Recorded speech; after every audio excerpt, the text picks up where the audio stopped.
Hey guys, Divyansh and welcome back to another episode of football daily. और आज का दिन यार कुछ खास है। कहने के कांतिवीरा स्टेडियम में बेंगलोर में भाई फुल हाउस हम लोग स्टेडियम में यहाँ पर इंडिया को सपोर्ट होते हुए देखेंगे। और तुम देखो यार स्टोरी कितनी ज़्यादा एपिक होगी ना। I don't want to be like over confident, but कहीं ना कहीं इंडियन फुटबॉल की इस जर्नी को देख के ना अपने आप में यार एक मोटिवेशन सा आता है। अपने आप में इस टीम के बारे में बात करते हुए, इस फुटबॉल के बारे में बात करते हुए एक्साइटमेंट आती है कि स्टोरी कितनी ज़्यादा एपिक होगी कि जहाँ आज से लगभग 11-12 साल पहले 9-1 से हम इस टीम से आ रहे थे, आज उस टीम को हराकर हम यहां पर ट्रॉफी उठा सकते हैं।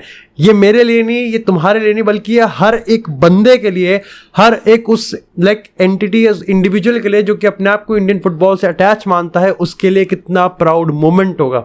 और ऐसे में पिछले कुछ टाइम से हम लोग जो चीज़ देखते हुए आ रहे हैं, आज हर वो एक चीज़ हो सकती है जहां पर हम एक अपने अच्छे कंपेटिटर को विथ फुल रिस्पेक्ट के साथ हम उसको यहां पर हरा कर ट्रॉफी उठा सकते हैं with a full packed stadium. ये लगभग आई थिंक यहाँ से 16-17 घंटे पहले ही यहाँ पर सोल्ड आउट हो चुका था। और क्योंकि यार देखो मैं भी बेंगलोर जा रहा हूँ, लेकिन यार मेरी फ्लाइट एक्चुअली में मैच से लगभग आई थिंक जस्ट यहाँ पर आधा 15-20 मिनट पहले ही यहाँ पर बेंगलोर में उतरेगी। तो मेरे लिए पॉसिबल नहीं हो पाएगा कि मैं यहाँ पर मैच को देख सकूं लाइव स्टेडियम पे। लेकिन कहीं ना कहीं भाई जिस तरीके से मैं जब टिकट्स बुक करने के लिए सोच रहा था कि भाई क्या हो सकता है क्या नहीं हो सकता, लेकिन जब मेरे को पता चला कि भाई सोल्ड आउट हो चुका, I was actually very very happy. क्योंकि इट्स नॉट अबाउट यार कि एक स्टेडियम को भर दिया और हम लोग उस पर चौड़ रहे हैं, और लाइक इट्स अबाउट कि यार इंडियन फुटबॉल ना ट्रांसफॉर्म हो रहा है और हर एक एरिया से ट्रांसफॉर्म हो रहा है। लाइक आप मैनेजमेंट की बात करो, एब्सोल्युटली अमेजिंग चल रहा है।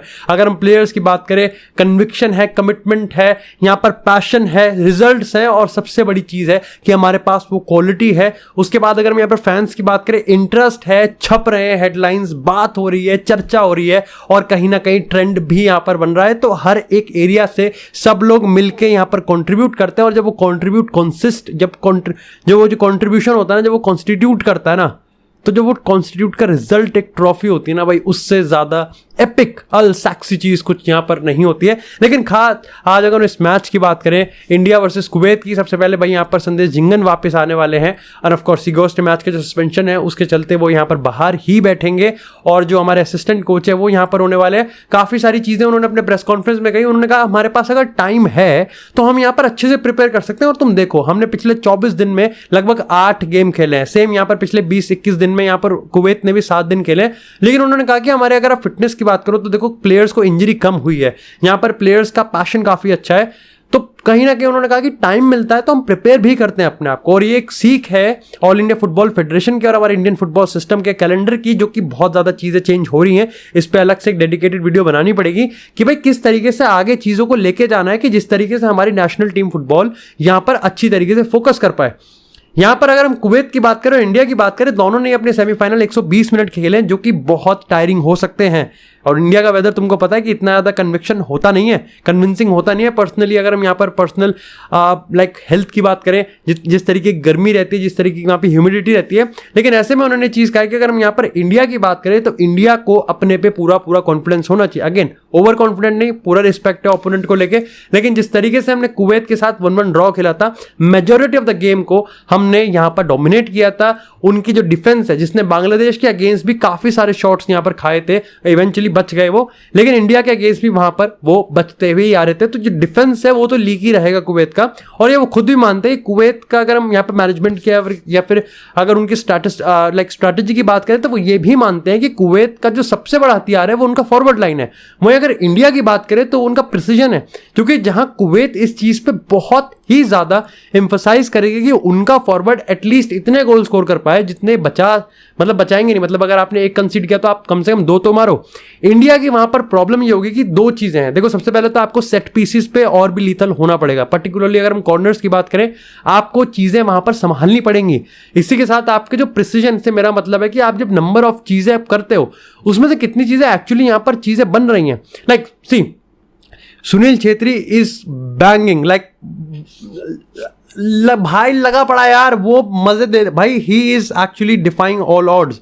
38 ईयर्स ऑफ एज में वो अभी भी इंडियन फुटबॉल को लीड कर रहा है। That is absolutely spectacular. और इस फाइनल में भी अगर कोई कहता है कि 80% चांसेस हैं या 90% चांसेस है कि सुनील छेत्री लीड करेगा और यहां पर Sunil Chhetri will score the first goal और the second goal, even hat trick, तो इसमें गलत बात नहीं है जिस तरीके से वो खेल रहे हैं। लेकिन मेरा बस ये है कि द सोल पर्पस ये नहीं होना चाहिए कि पास टू सुनील छेत्री और find Sunil Chhetri in the box. भाई आप यहां पर क्रॉसेस डालो, आप यहां पर जितने भी पासेस करो, एंड टीम इंडिया में वो क्वालिटी है। चाहे आप play out from the back की बात करो, कॉन्फिडेंस दिखता है, गोलकीपिंग में कॉन्फिडेंस दिखता है, मिडफील्ड में कॉन्फिडेंस है, एक सेट ऑफ पैटर्न है, और इसके लिए ईगोस्ट मैच की तारीफ करनी बनती है। लेकिन आपका जो सोल पर्पस है वो ये नहीं होना चाहिए कि you just find Sunil Chhetri. आपके पास इतने अच्छे अच्छे प्लेयर्स हैं कि सबको यहां पर कंट्रीब्यूशन करना पड़ेगा। चाहे हम जैक्सन सिंह की बात करें, सहाल की बात करें, क्रिनन की बात करें, ऊपर से यहां पर अगर हम यहां पर जिस तरीके से चांगटे मिडफील्ड में ऑपरेट करेगा, इंडिया के पास एक बहुत अच्छा कॉन्फिडेंस है। एंड द बेस्ट चीज है कि फाइनल में आने के पहले जितनी भी परफॉर्मेंस है उसमें शेयर कॉन्फिडेंस और मोमेंटम इंडिया ने यूज किया है, और यही चीज आज कुवैत के अगेंस्ट करनी है। यस, जिस तरीके से यहां पर हमने ओन गोल करा था, ये किसी के साथ भी हो सकता है, जैसे सुनील छेत्री ने कहा था, किसी के साथ भी हो सकता है, this is a professional sports. लेकिन हमको इंडिविजुअल मिस्टेक्स, हमको एक अनफॉर्चुनेट मिस्टेक को बिल्कुल भी, मतलब ऑफ कोर्स 0% तो नहीं कर सकते, लेकिन मिनिमम रखना पड़ेगा। गलती नहीं करनी है। गेम के प्रेशर को, गेम स्टेट और इमोशनल प्रेशर को यहां पर कंट्रोल रखना है। जिस तरीके से हमने यहाँ पर पाकिस्तान को हराया, जिस तरीके से हमने अपने आप को सैफ चैंपियनशिप की बात करें, इंटरकॉन्टिनेंटल कप की बात करें, परफॉर्म कर रहे हैं। हम एक चीज लगातार इंडिया के बारे में कहते हुए आ रहे हैं कि भाई इंडिया में कॉन्फिडेंस दिख रहा है, इंडिया में वो मोटिव है, इंडिया मोमेंटम को यूज कर पा रहा है। बट द बिगेस्ट टेस्ट और उसका बिगेस्ट रिवॉर्ड सामने है। बिगेस्ट टेस्ट है सैफ चैंपियनशिप का फाइनल, और बिगेस्ट रिवॉर्ड होने वाला है वो ट्रॉफी। आगे बहुत बड़े बड़े टेस्ट हैं, लेकिन ये final one of the best होगा। और ये स्टोरी जो ओपोनेंट है उसके साथ की हमारी स्टोरी, और जिस तरीके से नया इंडिया अपने फुटबॉल को ट्रांसफॉर्म कर गया है, उसकी स्टोरी आज एक सही में अच्छी खबर के साथ ही कंक्लूड होनी चाहिए। And wish India the very very best. लेकिन इसी के साथ बात करते हैं अपने यूरोपियन फुटबॉल डेली की। सबसे पहले तो भाई यहाँ पर इंटर मियामी पे हमने कल बात करी कैसे वो बार्सिलोना 2.0 बनाने के चक्कर में है, लेकिन भाई उसमें वो रियल मैड्रिड का तड़का भी लगाना चाहते हैं, क्योंकि जहां वो जॉर्डी अल्बा, सर्जियो बुस्केट्स को लेके आना चाहते हैं और लुइस सुआरेज के रिलीज क्लॉज पे उनकी नजर है, वो अब सर्जियो रैमोस को भी लेके आ रहे हैं। और काफी लोगों के हिसाब से सर्जियो रैमोस इंटर मियामी का ये ऑफर एक्सेप्ट करने के काफी ज्यादा क्लोज है।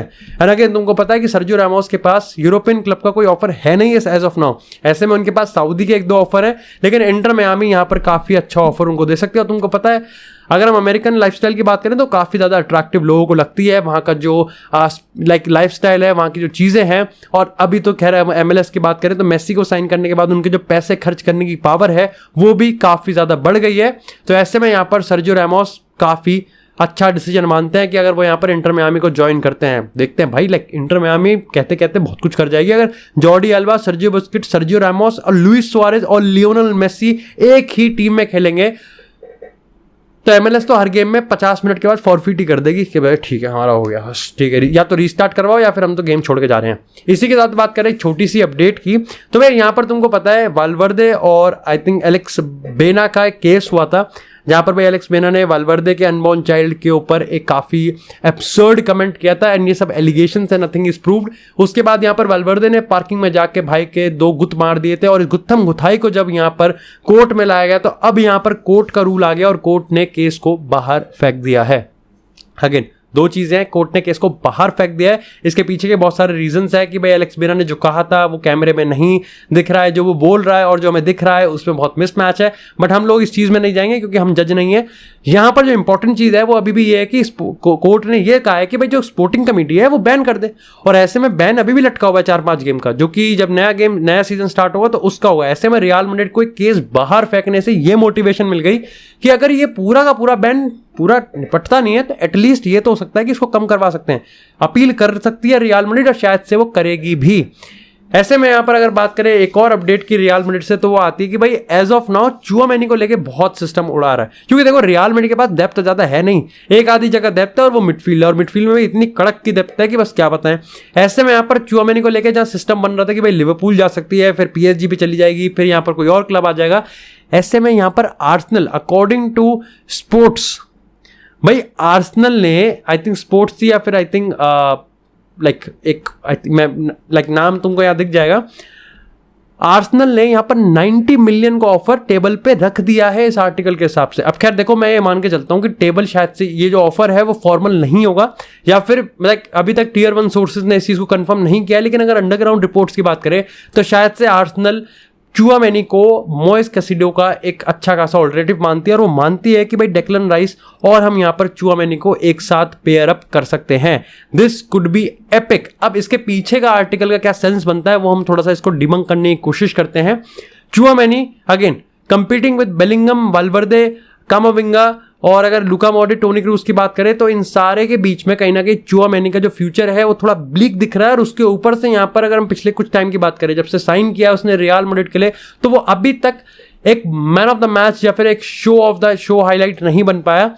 लेकिन मेरे को कुछ खास इसमें सेंस दिख नहीं रहा। सबसे पहली बात तो ये नहीं है कि मैं मानता कि आर्सेनल इंटरेस्टेड है। देखो वो इंटरेस्टेड है, इस समय बहुत सारे यूरोपियन क्लब्स चुआमेनी पर नजर रखे हुए हैं।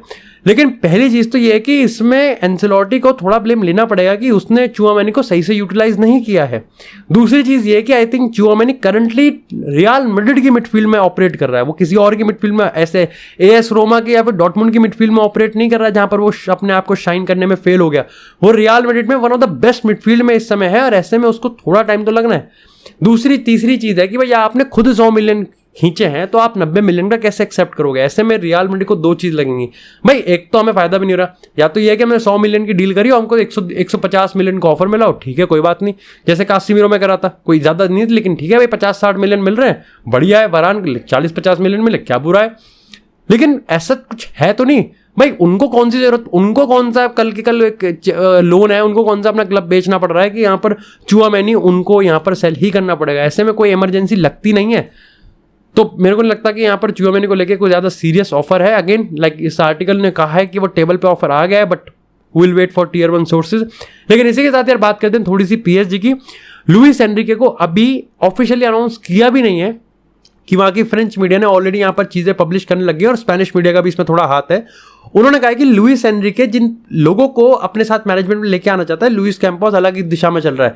पहली चीज़ तो लुइस कैंपोस ने क्रिस्टोफर गाल्टर को जिन लोगों के साथ फिक्स किया था, मतलब उसमें कुछ जो मैनेजमेंट था पूरा क्रिस्टोफर गाल्टर का, उसमें काफ़ी सारे लोग लुइस कैंपोस के बिठाए हुए थे। ऐसे में वो ये मानता है कि लुइस कैंपोस यही चीज़ एनरिके के साथ भी करने वाला है।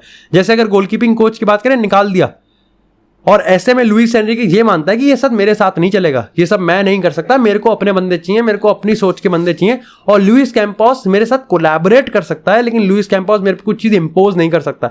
ऐसे में ऑलरेडी मैनेजमेंट को लेकर थोड़ा टसल चल सकता है, लेकिन आई थिंक मैंने जब इस पर और रिसर्च करने की कोशिश करी तो ये टसल इतना बड़ा भी नहीं है कि यहाँ पर सही में कुछ गुत्थम गुथाई वाली बात या फिर मनमुटाव वाली बात है। अभी तो सबसे बड़ी बात यह है कि इन्होंने इसको ऑफिशियली अनाउंस भी नहीं किया है, और उसके बाद मेरे को लगता है पीएसजी का जो मैनेजमेंट सिस्टम है उसको भी थोड़ा रेक्टिफाई तो करना पड़ेगा। अगर आप लुइस एनरिके के आने के बाद भी चीज़ों को नहीं संभाल रहे तो फिर आप तो गलीच करा वो भाई, बिल्कुल ही। खैर इसी के साथ बात करें थोड़ी सी क्रिस्टियानो रोनाल्डो की, तो भाई रोनाल्डो टेन हैग को एक काफी अच्छा खासा झटका दे सकता है। वो ऐसे, क्योंकि भाई तुमको पता है कल के एपिसोड में हमने इस चीज पे बात करी थी कि मैनचेस्टर यूनाइटेड और ओनाना की डील में थोड़ी कॉम्प्लिकेशंस तो हैं भाई। कॉम्प्लेक्सिटीज इसलिए है क्योंकि 120 मिलियन का बजट है जिसमें 60 आपने खर्च कर दिया भाई, 55-60 तो इंटर ही मांग रहा है। ऐसे में अल नसर यहाँ पर जो कि ऑलरेडी बहुत ही ज्यादा टॉप टैलेंट्स को अपने आप में रिक्रूट कर रहा है, ओनाना एक बड़ा ऑप्शन हो सकता है। हाल ही में इटालियन न्यूज़पेपर काल्सियो मरेटो ने इस चीज को कंफर्म किया है कि ओनाना के जो एजेंट्स हैं उनको ये रेक्टिफाई कर दिया गया है कि भाई अल नसर उसमें इंटरेस्टेड है। आपके क्लब यानी कि इंटर को जितना पैसा चाहिए अल नसर देने के लिए तैयार है, प्लस ओनाना को जितनी उसने सोची भी नहीं होगी उतनी सैलरी वो देगा। ऐसे में क्रिस्टियानो रोनाल्डो लेजिट अगर ओनाना को यूनाइटेड के मुंह से निकाल के ले गया ना, तो टेन हैग और रोनाल्डो की जो खट्टी मीठी तो नहीं होगी, लेकिन खट्टी खट्टी डगारे वाली जो लड़ाई है ना वो थोड़ी और गहरी हो जाएगी। लेकिन खैर इसमें ये चीज़ है कि यूनाइटेड अब कहीं ना कहीं बैकअप प्लान लेके चल रही है, जहाँ पर एंड्रिच फ्रैंकफर्ट का जो केविन ट्रैप है और यहाँ पर जो जस्टिन बिल्लो रानी हमारी है वो यहाँ पर इस समय शॉर्टलिस्ट किए गए हैं, और दोनों ही बहुत ही सस्ते मिलेंगे ओनाना से। बट जैसा मैंने तुमको कल बताया था, आज फिर बता रहा हूँ, ओनाना बिल्कुल ही रेवोल्यूशनाइज कर देगा टेन हैग के सिस्टम को। वहीं अगर हम यहाँ पे जस्टिन बिल्लोरानी की बात करें तो मेरे को अभी थोड़ा और उस पर पढ़ना पड़ेगा, एज सच मैंने उसके चीज़ें अभी तक नहीं देखी हैं। इसी के साथ यार बात करते हैं थोड़ी सी यहाँ पर ब्रोजोविच की। तो भाई अल नसर ने अब फाइनली ब्रोजोविच को साइन कर लिया है। ब्रोजोविच बार्सिलोना अल नसर में ऐसे नैन में टक्का खेल रहा था, लेकिन कहीं ना कहीं लोग ऑलरेडी समझ चुके थे कि यहाँ पर ब्रोजोविच अल नसर को इसलिए लटका के रख रहा है, या फिर ब्रोजोविच बारसा को इसलिए लटका के रख रहा है क्योंकि उसको दोनों तरफ से ही बेस्ट डील चाहिए। यहाँ पर ऐसा बताया जा रहा था कि इसमें एक चीज़ आपको ये भी समझनी पड़ेगी, पहले अल नसर 25 मिलियन का ऑफर चाहती थी इंटर मिलान। उसमें यह था कि भाई ठीक है आप कैसे ना कैसे करो, लेकिन बाद में पता चला कि भाई अल नसर 13 मिलियन देने के मूड में थी और 12 वैसे। लेकिन बाद में अब पता चला है कि अल नसर ने 18 मिलियन फेस वैल्यू रखा है प्लस 7 मिलियन बोनस दिया है, ये तो इंटर के पास गया है। प्लस यहाँ पर कुछ डिटेल्स छोटी छोटी ऐसी थी जो कि ब्रोजोविच को भी पैसे ज़्यादा बढ़ाने थे, तो ऐसे में उसने काफ़ी लोगों के हिसाब से बारसा को एक लेवरेज की तरह यहाँ पर रखा कि ठीक है भाई बारसा को लटका के रखते हैं, अल नसर के थोड़े से गोटे सूख जाएंगे। और जब गोटे फाइनली सूख गए तो अल नसर ने ब्रोजोविच की सारी डील मान ली। क्या कर रही है बार्सिलोना ट्रांसफर विंडो में।